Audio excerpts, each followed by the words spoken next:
Hi hello ನಮಸ್ಕಾರ ರೀ. Actually Gilli ಸರ್ದೊಂದು 3 ಆಸೆ ಇದ್ದು. ಅದ್ರಾಗ ಒಂದು ಆಸೆ ಏನಪ್ಪ ಅಂದ್ರೆ ನಲ್ಲಿ ಮೂಳೆನ ಕುಟ್ಟಿ ಪುಡಿ ಮಾಡಿ ತಿನ್ಬೇಕನ್ನೋ ಒಂದು ಆಸೆ ಇತ್ತು. ಸೊ ಫೈನಲಿ ಅದು ತಿಂದ್ರೆ, ಬಟ್ ತಿನ್ನೋ ಮುಂದೆ ನಮ್ಮ ಮಮ್ಮಿ ನಂಗೆ ಅಂದ್ರೆ ಆ್ಯಕ್ಚುಲಿ ಹಂಗೆ ತಿನ್ನೋ ಮುಂದೆ ಕಣ್ಣು ಹತ್ತಿ ಮನುಷ್ಯಾಗ ತ್ರಾಸ ಆಗ್ತಾವೆ. ಹಂಗೆ ತಿನ್ನಬಾರ್ದಿತ್ತ, ಅಲ್ಲಿರೋರು ಸ್ವಲ್ಪ ಕೊಟ್ಟು ತಿನ್ಬೇಕಿತ್ತ, ಇಲ್ಲ ಸ್ವಲ್ಪ ಅದನ್ನು ಡಿಸೆಂಟಾಗಿ ಸ್ವಲ್ಪ ತಿನ್ಬೇಕಿತ್ತು. ಯಾಕಂದ್ರೆ ಮನುಷ್ಯರ ಮೊದಲು ಬಾಯನ್ಕಿನ್ನ ಕಣ್ಣು ಭಾಳ ಡೇಂಜರ್ ಅಂತ, ಕಣ್ಣು ಸರಿ ಇರೋಂಗಿಲ್ಲ. ಆ ರೀಸನಿಗೆ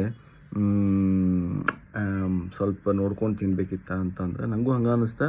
ಬಟ್ ಫೈನಲಿ ನಾವು ಒಂದು ವಿಡಿಯೋ ನೋಡಿ ಫುಲ್ ಗಾಬರಿ. ಸೊ ಡೆಫಿನೆಟ್ಲಿ ಗಿಲ್ಲಿಯವ್ರಿಗೆ ಏನು ಕಣ್ಣಿಗೆ ಹತ್ತಂಗಿಲ್ಲ ಅನ್ನೋದು ಶೋರ್ ಐತಿ. ಸೊ ಎದಕ್ಕಂದ್ರೆ ಗಿಲ್ಲಿಯವ್ರಿಗೆ ಕರ್ನಾಟಕದ ಮಂದಿದ ಆಶೀರ್ವಾದ ಐತಿ. ಅದಕ್ಕೆ ಗಿಲ್ಲಿಗೆ ಯಾರು ಕಣ್ಣು ಹೊತ್ತಂಗಿಲ್ಲ, ಯಾರು ಬಾಯಿನೂ ಹೊತ್ತಂಗಿಲ್ಲ, ಯಾರು ಶಾಪನೂ ಹೊತ್ತಂಗಿಲ್ಲ. ಸೊ ಅದಕ್ಕೆ ಪ್ರೂಫ್ ನೋಡ್ರಿ.